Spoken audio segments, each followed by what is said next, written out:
तो है guys, information tube here. तो आज हम बात करने वाले हैं लक्ष्य चौधरी के बारे में। तो गाइस, रिसेंटली 3 घंटे पहले लक्ष्य चौधरी कुछ स्टोरीज पोस्ट किए थे।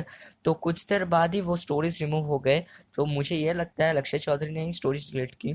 तो मैं लक्ष्य चौधरी के परमिशन के बिना तो स्टोरीज अपलोड नहीं कर सकता। लेकिन मैं आप लोगों को शॉर्ट में समझा देता हूँ क्या हुआ।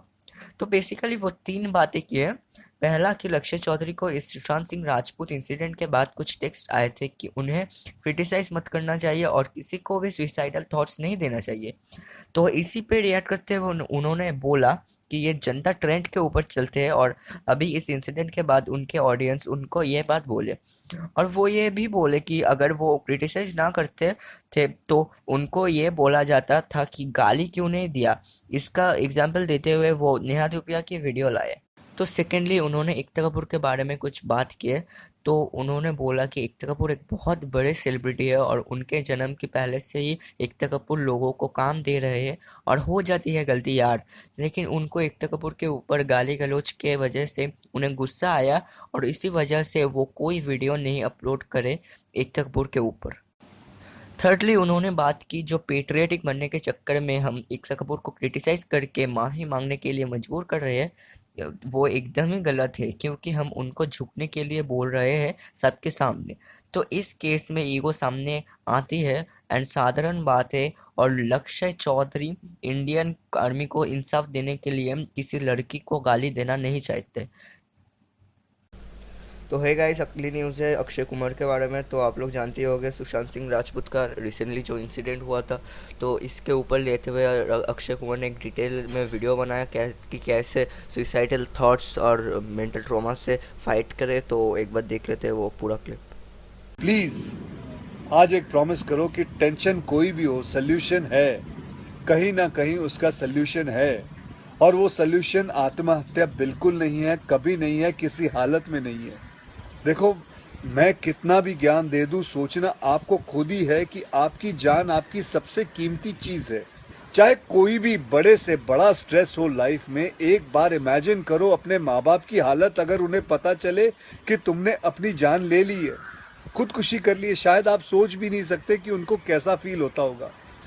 एकदम डायरेक्ट बोलूं, दिल से बोलूं, मेरा पहला नेशनल अवार्ड जो मुझे आज हमारे आदरणीय राष्ट्रपति जी के हाथों से मिलेगा, मैं बता नहीं सकता कि कितनी खुशी हो रही है।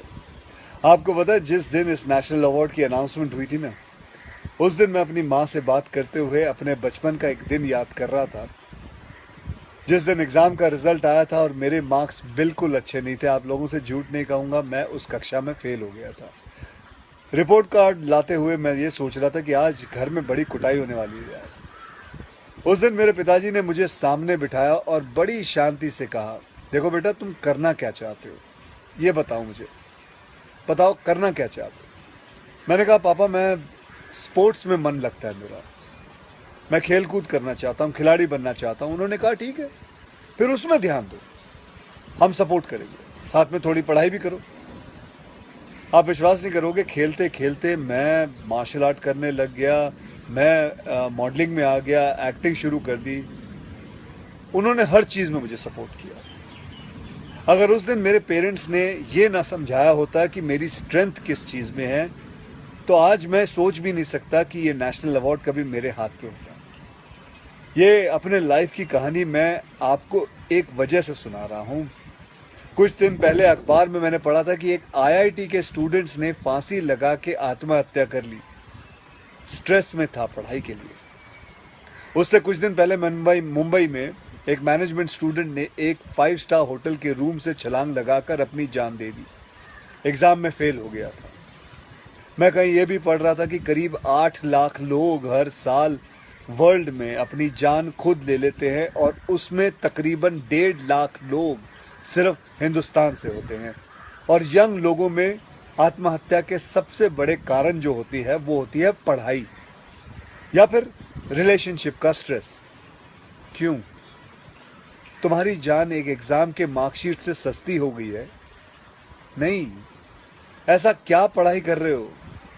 इससे तो देश के लिए सरहद पे जाके जान लगा दो दाव पे। चाहे कोई भी बड़े से बड़ा स्ट्रेस हो लाइफ में, एक बार इमेजिन करो अपने माँ बाप की हालत अगर उन्हें पता चले कि तुमने अपनी जान ले ली है, खुदकुशी कर ली है। शायद आप सोच भी नहीं सकते कि उनको कैसा फील होता होगा। मान लिया कि आपका स्ट्रेस बहुत बड़ा है, पर इतने हल्के में मत लो अपनी लाइफ को यार। आपको पैदा करने वालों को जिंदगी का सबसे बड़ा दुख देके मत जाओ। और पेरेंट्स से भी यही कहूंगा, यही पूछना चाहूंगा कि कहाँ गए वो ज़माना, कहाँ गया वो ज़माना जब आप लोग अपने बच्चों के साथ डिनर टेबल पे बैठ के बातें किया करते थे, पूछा करते थे कि कैसा चल रहा है, आपके दोस्त कैसे हैं, पढ़ाई कैसी चल रही है। आज आपका बच्चा आपको अपना स्ट्रेस कैसे बताएगा जब आप भी अपने फ़ोन में आंखें गाड़ के बैठे हो और आपका बच्चा भी फेसबुक पे फ्रेंड्स ढूंढ रहा है। ऐसा क्यों होता है कि जब बच्चे को हाथ पांव पे चोट लगती है तो आप फट से डॉक्टर को बुला लेते हो, लेकिन अगर उसे दिमाग में स्ट्रेस हो तो हम बस एक लेक्चर झाड़ देते, कहते थे बेटा नो, थिंक पॉजिटिव बेटा, थिंक पॉजिटिव।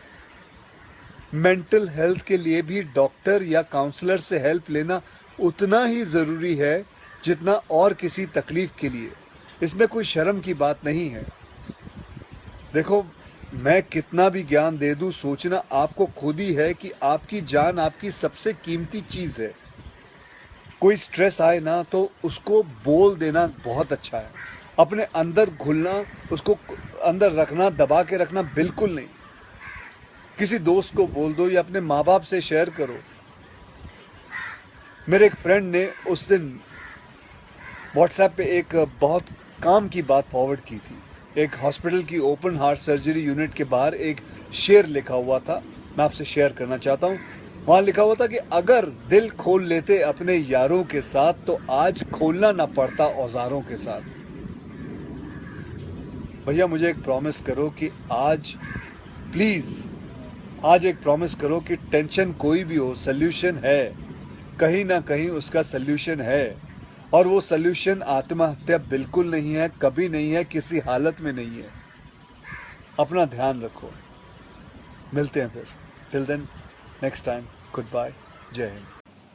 तो इस वीडियो में यही था लक्ष्य चौधरी की रिलेटेड स्टोरीज के बारे में। तो आप लोगों को अगर अच्छा लगा तो प्लीज़ लाइक करना और सब्सक्राइब भी करना, और हो सके तो शेयर भी कर देना अपने फैमिली मेम्बर्स के साथ।